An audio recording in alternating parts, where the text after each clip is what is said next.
আল্লাহ তাবারক ওয়া তাআলা এই কাবাকে সর্বপ্রথম ঘর হিসাবে তার ঘর হিসাবে এই পৃথিবীতে নির্মাণ করেছেন। উদ্দেশ্যটা হলো যে রব্বুল আলামিন তার এই ঘরের মাধ্যমে তার বান্দাগুলোকে বন্ধুতে পরিণত করবেন, তার গুনাহগার এই বান্দাকে পবিত্র করে পুত পবিত্র করে আবার তাকে ঘরে ফিরিয়ে দিবেন, তাকে সংশোধন করে সংশোধিত করে পরিমার্জিত করে আল্লাহ তাবারক ওয়া তাআলা এই মানুষগুলোকে পারফেক্ট গুরুত্বপূর্ণ খাঁটি মুমিন মুসলমান হিসাবে এই পৃথিবীতে বসবাস করার জন্য উপযুক্ত করে দিবেন। এই জন্য কাবা বাইতুল্লাহ আল্লাহ তাবারক ওয়া তাআলার ঘর, জিন্দা ঘর। যিনি হজ এবং উমরা পালন করতে যাবেন, কত গুরুত্বপূর্ণ বিষয় আপনি খেয়াল করেন যে কাবা বাইতুল্লাহ আপনি দেখছেন, কাবা বাইতুল্লাহ আপনাকে দেখবে। হাজরে আসওয়াদ আপনি দেখেছেন, হাজরে আসওয়াদ আপনাকেও দেখবে। রসুল পাক সাল্লাল্লাহু আলাইহি ওয়াসাল্লামের রওজা মুবারক আপনি দেখেছেন, রওজা মুবারক আপনাকে অবলোকন করবে, দেখবে। মিজাবে রহমাত আপনি দেখেছেন, মিজাবে রহমাত আপনাকে দেখবে। বাবু সালাম আপনি দেখবেন, বাবু সালাম আপনাকে দেখবে। রিয়াদুল জান্নাহ আপনি জিয়ারত করবেন, রিয়াদুল জান্নাহও কিন্তু আপনাকে দেখবে। সাফা মারওয়া আপনি সাই করবেন, সাফা মারওয়া আপনাকে সাক্ষী রাখবে, আপনাকে দেখবে। আরাফার ময়দানে দোয়া কবুলের স্থানে আপনি নামাজ পড়বেন, আরাফার ময়দান আপনি সচক্ষে দেখবেন, কিন্তু আরাফার ময়দানও আপনাকে দেখবে। প্রত্যেকটি পদক্ষেপে মাকাম ইব্রাহিম আপনি জিয়ারত করবেন, 2 রাকাত নামাজ আদায় করবেন, কিন্তু আপনাকে খেয়াল রাখতে হবে মাকাম ইব্রাহিমও আপনাকে দেখছে, সে সাক্ষী করছে আপনাকে। আপনার পক্ষে কিয়ামতে এই গুরুত্বপূর্ণ স্টপেজগুলো, গুরুত্বপূর্ণ জায়গাগুলো কিয়ামতের ময়দানে আপনার পক্ষে সাক্ষী প্রদান করবেন। আপনাকে সেভাবেই উপস্থাপন করতে হবে, সেভাবেই আপনাকে রেডি করতে হবে, সেভাবেই আপনাকে প্রস্তুতি গ্রহণ করতে হবে। আজকে পৃথিবীর বিভিন্ন প্রান্ত থেকে হজ এবং উমরা পালন করার জন্যে মক্কাতুল মুকাররমায়, মদিনাতুল মুনাওয়ারায় অসংখ্য মুমিন মুসলমান গিয়েছেন এবং যাবেন। আমরা দোয়া করি আল্লাহ তাবারক ওয়া তাআলা যারা হজ এবং উমরা পালন করার জন্যে মক্কাতুল মুকাররমা এবং মদিনাতুল মুনাওয়ারায় গিয়েছেন এবং যাবেন, আল্লাহ তাবারক ওয়া তাআলা সকলের হজ এবং উমরাগুলো যেন কবুল এবং মঞ্জুর করেন, বলেন আল্লাহুম্মা আমিন। আল্লাহ তাবারক ওয়া তাআলা যদি কবুল না করেন, তাহলে আমরা তো আসলে আল্লাহ তাবারক ওয়া তাআলার দরবারে অনুগ্রহশীল হতে পারবো না, ঠিক কিনা? ইব্রাহিম আলাইহিস সালাতু ওয়াস সালাম রব্বুল আলামিনের কাছে যখন কাবা বাইতুল্লাহ নির্মাণের পরে দোয়া করলেন, আল্লাহ তাআলা আপনি আমাদের বংশধর থেকে এমন একজন রসুল পাঠান যিনি আমাদেরকে হেদায়েত প্রাপ্ত করবেন। রব্বি জাআলনি মুকিমাস সালাতি ওয়া মিন যুররিয়াতি রব্বানা ওয়া তাকাব্বাল দুআ। তিনি নেক বংশধরের জন্য দোয়া করেছেন, নেক ধারাবাহিকতার জন্য দোয়া করেছেন। এরপরে রব্বুল আলামিনের কাছে ইব্রাহিম আলাইহিস সালাতু ওয়াস সালাম জানতে চাইলেন, আল্লাহ তাআলা এরপরে আমার কার্যক্রম কি? রব্বুল আলামিন বললেন, ইব্রাহিম তুমি হজ এবং উমরা আদায় করার জন্য মানুষদেরকে ডাকো। ইব্রাহিম আলাইহিস সালাতু ওয়াস সালাম বললেন, আল্লাহ তাআলা আমার ডাক কে শুনবে? কোনো তো মাইকের অ্যালাউন্সের সিস্টেম নেই। আল্লাহ তাবারক ওয়া তাআলা বললেন, ডাকার দায়িত্ব তোমার, আর মানুষদিগকে উপস্থিত করার দায়িত্ব আমি আল্লাহর। সুবহানাল্লাহ। ইব্রাহিম আলাইহিস সালাতু ওয়াস সালাম পাহাড়ের চূড়ায় উঠে আজান দিলেন এবং হজের আদায় করার জন্য মানুষদেরকে ডাকলেন। দিকে দিকে ইব্রাহিম আলাইহিস সালাতু ওয়াস সালামের কণ্ঠস্বর ছড়িয়ে গেল। অল্প সময়ের মধ্যে দেখা গেল কাবা বাইতুল্লাহর চত্বর সবকিছু ভরে গেছে, বলুন সুবহানাল্লাহ। আল্লাহর হাবিব বলেছেন, ইব্রাহিম আলাইহিস সালাতু ওয়াস সালামের ওই ডাক কিয়ামত অবধি পর্যন্ত যত মানুষগুলো আসবে রূহের জগতে এবং মায়ের উদরে যারা ছিল, ইব্রাহিম আলাইহিস সালাতু ওয়াস সালামের ডাক যারা শুনেছেন এবং লাব্বাইক বলেছেন, কিয়ামত পর্যন্ত ওই মানুষগুলোই হজ এবং উমরা করার সৌভাগ্য অর্জন করবে, বলুন সুবহানাল্লাহ। সুতরাং কাবা বাইতুল্লাহ উপস্থিত হওয়া, কাবা বাইতুল্লাহ জিয়ারত করা, মদিনাতুল মুনাওয়ারায় গিয়ে জীবনের গুনাহ মাফের জন্য আল্লাহ তাবারক ওয়া তাআলার কাছে কায়মন বাক্যে দোয়া করার যে গভীর একটা অভিপ্রায় এবং সান্ত্বনা, এটা রব্বুল আলামিন ওই মানুষ দিগকেই দিবেন যারা রব্বুল আলামিনের দরবারে কবুলিয়ত অর্জন করেছেন এবং রব্বুল আলামিনের কাছে তারা পারফেক্ট একজন খাঁটি মুমিন মুসলমান হিসাবে তারা পরিগণিত হয়েছেন। সম্মানিত সুধী ভাইরা আমার, এর জন্যে হজ যাদের কবুল হয়েছে, আল্লাহর হাবিব সাল্লাল্লাহু আলাইহি সাল্লাম আজ থেকে ১৫০০ বছর আগে ইরশাদ করেছেন, বুনিয়াল ইসলাম আলা খামসিন শাহাদা আল্লা ইলাহা ইল্লাল্লাহ ওয়া আন্না মুহাম্মাদার রাসূলুল্লাহ ইকামিস সালাহ ওয়া ইতাইজ যাকাত ওয়াল হজ্জ ওয়া সাওমি রমাদান, রাওয়াহুল বুখারী। আল্লাহর হাবিব সাল্লাল্লাহু আলাইহি সাল্লাম বলেছেন, ইসলাম ৫টি স্তম্ভের উপরে নির্ধারিত। যেমন আপনি মসজিদটা নির্মাণ করেছেন, আপনার বাড়িঘর নির্মাণ করেন, আপনার কিছু কলম আছে, এই কলমগুলো যদি স্ট্রাকচারটা ভালো হয় তাহলে আপনার বাড়িটা মজবুত হবে, ঠিক কিনা বলেন? আপনার এই মসজিদ নির্মাণ করেছেন, চারপাশে 4 কলম, ভিতরে কলম দিয়েছেন, এটা যদি এক পাশের একটা কলম শূন্য থাকে, না থাকে, তাহলে এটাকে নির্মাণ করা সম্ভব? বলেন, সম্ভব না। রাসূল বলেছেন ইসলামটা 5টি স্তম্ভের উপরে নির্ধারিত, নির্মিত। এই 5টি স্তম্ভকে যে শক্ত করে ধরবে, আদায় করবে, এই নির্মাণ কার্যে সহযোগিতা করবে, ওই ব্যক্তির ঈমানকে পরিপূর্ণ করে দিবেন কে? বলেন, আল্লাহ তাবারক ওয়া তাআলা। বুনিয়াল ইসলাম আলা খামসিন শাহাদা আল্লা ইলাহা ইল্লাল্লাহ ওয়া আন্না মুহাম্মাদার রাসূলুল্লাহ। সর্বপ্রথম দায়িত্ব হলো সে সাক্ষী প্রদান করবে লা ইলাহা ইল্লাল্লাহ, আল্লাহ ছাড়া কোনো মাবুদ এবং ইলাহ নেই, ওয়া আন্না মুহাম্মাদার রাসূলুল্লাহ, এবং মুহাম্মদ সাল্লাল্লাহু আলাইহি ওয়াসাল্লাম আল্লাহ তাবারক ওয়া তাআলার বান্দা এবং রাসূল। ওয়া ইকামিস সালাহ, তিনি ঈমান আনয়ন করার পর সর্বপ্রথম তার দায়িত্ব হলো তিনি নামাজ কায়েম করবেন। নামাজ কায়েম বলতে সে একা একা নামাজ পড়বেন সেটা নয়, তিনি নামাজের হুকুম এবং আহকাম পরিমার্জিতভাবে জামাতের সাথে আদায় করবেন। তার পরিবার পরিজনের যত সদস্য আছে সকলকে নামাজ পড়ার জন্য বাধ্য করবেন, তাদেরকে অভ্যস্ত করবেন। এটাই হলো নামাজ আদায় করা, কায়েম করা। আকিমিস সালাত ওয়া ইতাইজ যাকাত ওয়াল হজ্জ, এরপরে তিনি যখন সম্পদের মালিক হবেন, তিনি তার অর্জিত সম্পদ সব কিছু হিসাব নিকেশ করে তিনি সঠিকভাবে যাকাত প্রদান করবেন। রমাদানুল মুবারকে তিনি রোজাগুলো রাখবেন। ওয়াল হজ্জ, এবং তিনি সম্পদের মালিক হলে সঠিকভাবে সঠিক সময়ে তিনি হজ এবং উমরা আদায় করবেন। বুখারী এবং মুসলিম শরীফের হাদিসের আল্লাহর হাবিব সাল্লাল্লাহু আলাইহি ওয়াসাল্লাম বলেছেন, যে ব্যক্তি হজ এবং উমরা পালন করার মতো অর্থ সম্পদ উপার্জন করলো, মালিক হলো, কিন্তু তিনি হজ এবং উমরা আদায় করল না, রাসূল সাল্লাল্লাহু আলাইহি ওয়াসাল্লাম বলেছেন সে ব্যক্তি ইহুদি অথবা নাসারা হয়ে ইন্তেকাল করুক, আমি নবীর কিছু আসে যায় না। বলেন নাউজুবিল্লাহ। আমিন। এর জন্য আপনি মনে রাখবেন, বুখারী শরীফের এবং তিরমিজি শরীফের হাদিস এসেছে, আল্লাহর হাবিব সাল্লাল্লাহু আলাইহি ওয়াসাল্লাম থেকে হযরত আলী রাদিয়াল্লাহু তাআলা আনহু ইরশাদ করেছেন, রাসূল পাক সাল্লাল্লাহু আলাইহি ওয়াসাল্লাম বলেছেন, বাইতুল্লাহি ওয়ালাম ইয়াহজ্জু ফালা আলাইহি ইয়ামুতা ইয়াহুদিয়ান আও নাসারনিয়ান ওয়া যালিকা আন্নাল্লাহু তাবারাকা ওয়া তাআলা ইয়াকুল ওয়ালিল্লাহি আলান নাসি হজ্জুল বাইতি মান ইসতাতা ইলাইহি সাবিলা।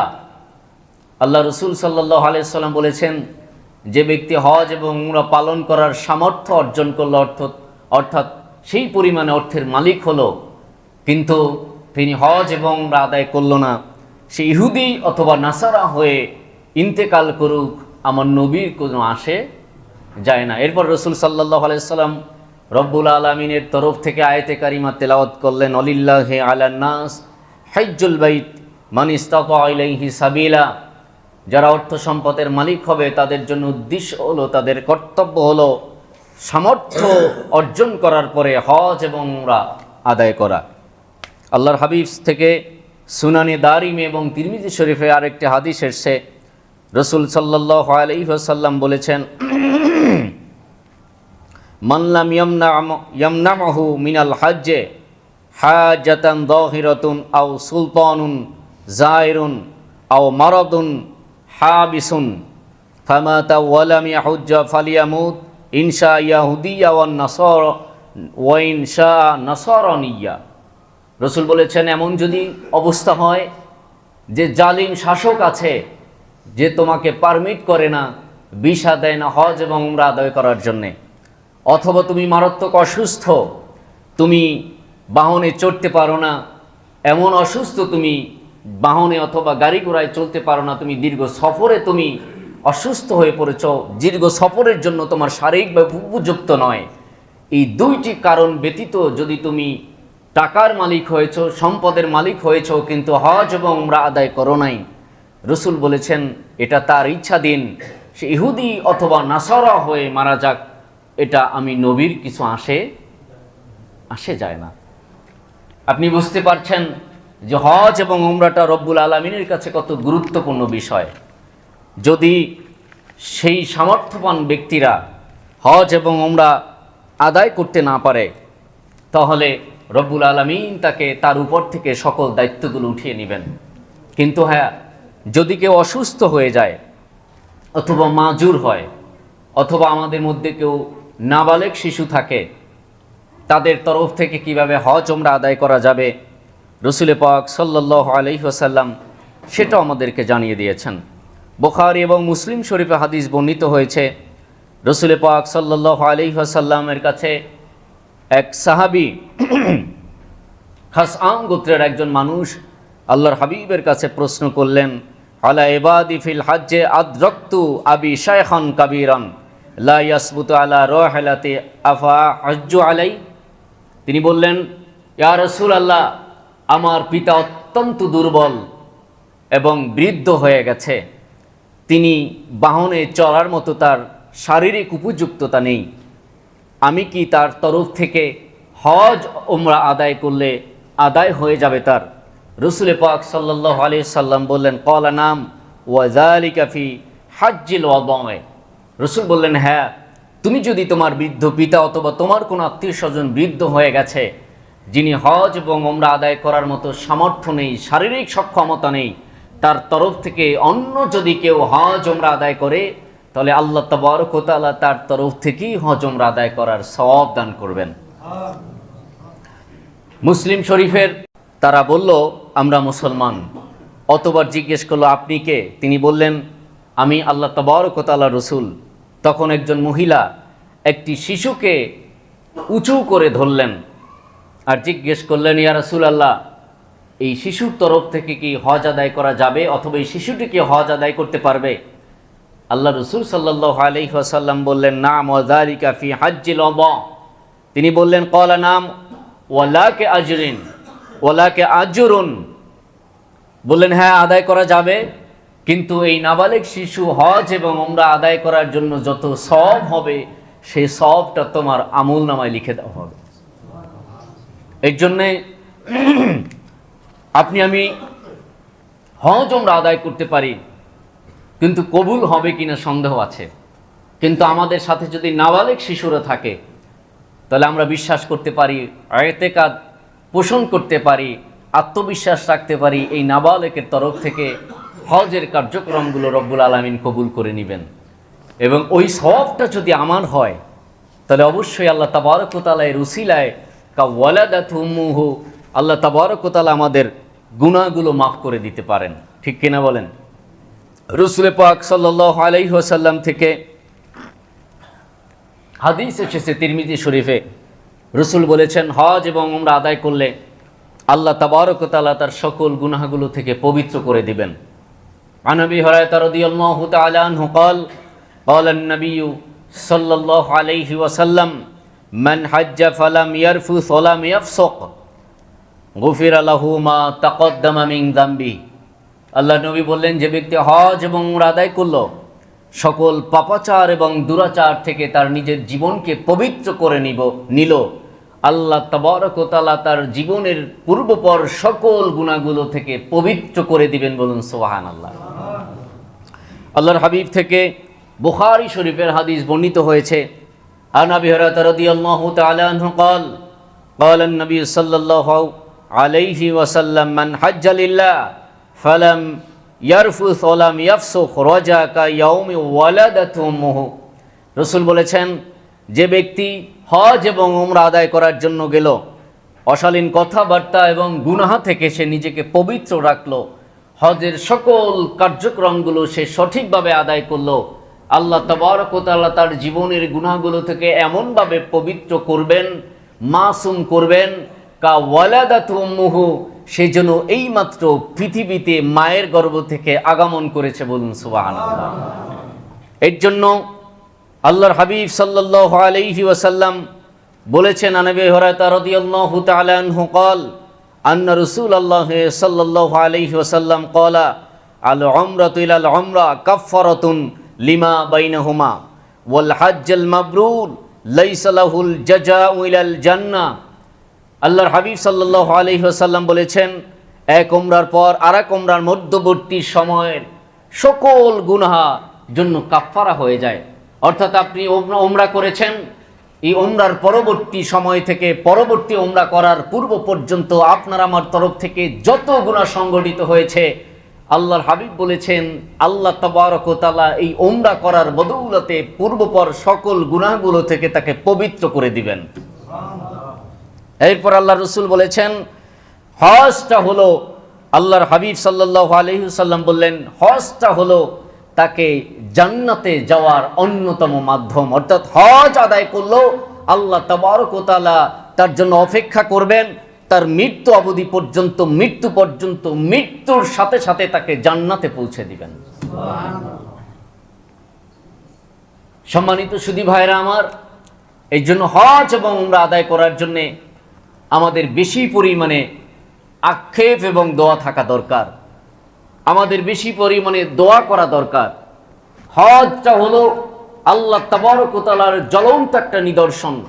আপনি মনে করেন হাজী সাহেব যখন হজ এবং উমরা আদায় করার জন্য মক্কাতুল মুকাররমায় অবতরণ করবেন, যখন মক্কাতুল মুকাররমায় গিয়ে বলবেন লাব্বাইকা, লাব্বাইকের দোয়া, লাব্বাইক আল্লাহুম্মা লাব্বাইক লা শারীকা লাকা লাব্বাইক ইন্নাল হামদা ওয়ান নি'মাতা লাকা ওয়াল মুলক। আপনি একটু খেয়াল করে দেখেন, আপনি রব্বুল আলামিনের দরবারে হাজির হয়েছেন আর আপনি বারবার বলছেন লাব্বাইক। রব্বুল আলামিন, আপনি হাজির, আমি হাজির, সুবহানাল্লাহ বলেন। আপনি সরাসরি রব্বুল আলামিনের কাছে কথা বলছেন, আল্লাহর কাছে দোয়া করছেন, লাব্বাইক লা শারীকা লাকা লাব্বাইক। আল্লাহ তাআলা, আমি আপনার আলিশান দরবারে আপনার আদালতে হাজির হয়েছি, লা শারীকা লাকা লাব্বাইক, আমি কারোর সাথে শরীক করছি না, একমাত্র আপনাকে রব হিসাবে গ্রহণ করেছি। ইন্নাল হামদা ওয়ান নি'মাতা লাকা ওয়াল মুলক, ইন্নাল হামদা, নিশ্চয়ই সকল প্রশংসা, ওয়ান নি'মাতা, আপনার তরফ থেকে যত নিয়ামত দান করেছেন, ইন্নাল হামদা ওয়ান নি'মাতা লাকা ওয়াল মুলক, সকল প্রশংসা, সকল গুণগান, সকল প্রশংসা রব্বুল আলামিন একমাত্র আপনার দরবারে হাজির হয়েছে, আপনার জন্যই নিবেদিত। বলুন সুবহানাল্লাহ। আপনি একবারের জন্য কবুল, একবারের জন্য চিন্তা করে দেখেন, আপনি এমন একটা পজিশনে হাজির হয়ে গেছেন যে পজিশনের মধ্যে রব্বুল আলামিন আর আপনি, এর মধ্যে কোনো পর্দা নেই, কোনো মাধ্যম নেই, সরাসরি আপনি রবের সাথে কথা বলছেন। আর আপনি বলছেন, রব্বুল আলামিন আপনি আমাকে পবিত্র করে দেন, আমি সকল গুনাহ থেকে পবিত্র হওয়ার জন্য আপনার দরবারে হাজির হয়েছি, লাব্বাইক, আপনি কবুল করেন, আপনি ডেকেছেন, আমি হাজির, রব্বুল আলামিন আপনি আমাকে কবুল করেন। সুবহানাল্লাহ। এর জন্য হজ এবং উমরা আদায় করার মাধ্যমে অন্যতম ফজিলত এবং গুরুত্বপূর্ণতা হলো যে রব্বুল আলামিন স্বয়ং নিজেই মানুষগুলোকে মক্কাতুল মুকাররমা এবং মদিনাতুল মুনাওয়ারায় ডেকে পাঠান। রবের বাড়ি মক্কাতুল মুকাররমা, রবের বাড়িতে আপনি দাওয়াত পেয়েছেন, আপনার নামে ইনভাইটেশন কার্ড এসছে, আপনি মনে করেন প্রধানমন্ত্রী, মাননীয় প্রধানমন্ত্রীর তরফ থেকে আপনাকে যদি কোনো ইনভাইট করা হয়, কোনো কার্ড পাঠানো হয়, আপনি আনন্দে উল্লসিত হয়ে যাবেন, ঠিক কিনা বলেন? কিন্তু আপনি কেন রব্বুল আলামিনের কাছে আমরা কেন এত কায়মন বাক্যে দোয়া করতে পারি না? রব, আপনার তরফ থেকে একটা চিঠি চাই, আপনার তরফ থেকে দাওয়াত চাই, আপনার তরফ থেকে একটা ইনভাইটেশন লেটার আমরা চাই, আপনার তরফ থেকে এমন একটা ফজিলতপূর্ণ কার্ড চাই যে কার্ডটি প্রাপ্ত হলে আপনার আমার জীবন থেকে সকল গুনাহ অন্যায় পবিত্র হয়ে যাবে। বলুন সুবহানাল্লাহ। আল্লাহ কবুল করবেন, এমন ভাবে কবুল করবেন কা ওয়ালাদাতু উম্মুহু, সে যেন এইমাত্র পৃথিবীতে আগমন করেছে। সম্মানিত সুধী ভাইরা আমার, এর জন্য কাবা বাইতুল্লাহ জিয়ারতের পাশাপাশি মদিনাতুল মুনাওয়ারা জিয়ারত অত্যন্ত অনেক বেশি অতীব জরুরি বিষয়। আমি মদিনাতুল মুনাওয়ারা জিয়ারতের গত জুমায় আপনাদেরকে ফজিলতগুলো আলোচনা করেছিলাম, 15টি হাদিস আপনাদের সামনে উপস্থাপনা করেছি। আমাদের এটা বোঝা দরকার, আমাদেরকে অবশ্যই জানা দরকার, আমাদের বাস্তব জীবনে আল্লাহর হাবিব সাল্লাল্লাহু আলাইহি ওয়াসাল্লামের এশ মোহাব্বত, অনুসরণ, অনুকরণ আমাদের মধ্যে গ্রথিত করা দরকার। বুখারী শরীফের হাদিসের সে রাসূল বলেছেন, মা বাইনা বাইতি অমিম্বারি রাওযাতুম মির রিয়াজিল জান্নাহ, আমার বাড়ি আর রওজা মুবারক, আমার ঘর আর রওজা মুবারকের মধ্যবর্তী স্থানটা রাওযাতুম মির রিয়াজিল জান্নাহ, এটা হলো জান্নাতের টুকরা, জান্নাতের টুকরা। বলুন সুবহানাল্লাহ। এর জন্য ফতোয়ার শামীর মধ্যে বলা হয়েছে, আল্লাহর হাবিব সাল্লাল্লাহু আলাইহি ওয়াসাল্লাম যে রওজা মুবারকে যে পবিত্র মাটির মধ্যে শোয়া আছেন, ওই রওজা মুবারকের মাটি, ওই রওজা মুবারকের স্থানটুকু, ওই পবিত্র মাটিটুকু হাত্তা আরশিল মুআল্লা, আরশে মুআল্লার চেয়ে রব্বুল আলামিনের কাছে অনেক বেশি দামি। বলুন সুবহানাল্লাহ। এর জন্য রাসূল পাক সাল্লাল্লাহু আলাইহি ওয়াসাল্লাম বলেছেন, যে ব্যক্তি আমার রওজা মুবারক জিয়ারত করলো, ওয়াজাবাত লাহু শাফাআতি, কিয়ামতের ময়দানে ওই ব্যক্তি আমি নবীকে সুপারিশকারী হিসাবে পাবে। বলুন সুবহানাল্লাহ। আল্লাহর হাবিব সাল্লাল্লাহু আলাইহি ওয়াসাল্লাম মদিনা শরীফের ফজিলত বর্ণনা করতে গিয়ে বলেছেন, যে ব্যক্তি তার সামর্থ্যে আছে সে যেন মদিনাতুল মুনাওয়ারায়, মদিনা শরীফে ইন্তেকাল করে। কারণ মদিনা শরীফে ইন্তেকাল করলে কি হবে জানো? মদিনাতুল মুনাওয়ারায় ইন্তেকাল যে ব্যক্তি করবে, কিয়ামতের ময়দানে আল্লাহ তাবারক ওয়া তাআলার হুকুমে আমি নবী তার জন্য সুপারিশ করে, পুত পবিত্র করে, নিষ্পাপ করে কিয়ামতের ময়দানে উপস্থাপন করব। বলুন সুবহানাল্লাহ।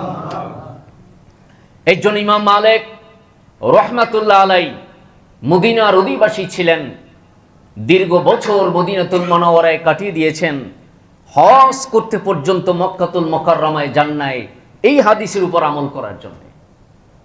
এই হাদিসের উপর আমল করার জন্য ইমাম মালিক রাহমাতুল্লাহ আলাইহি সারাটা জীবন মদিনাতুল মুনাওয়ারায় কাটিয়ে দিয়েছেন।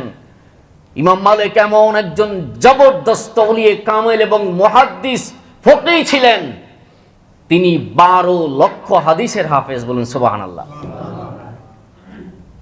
এই মহান ওলি এমন একজন ইমাম, সেই রাসূল পাক সাল্লাল্লাহু আলাইহি সাল্লামের রওজা মুবারক মদিনাতুল মুনাওয়ারায় সারা জীবনে কখনোই জুতা পায়ে দিয়ে হাঁটেননি। সুবহানাল্লাহ।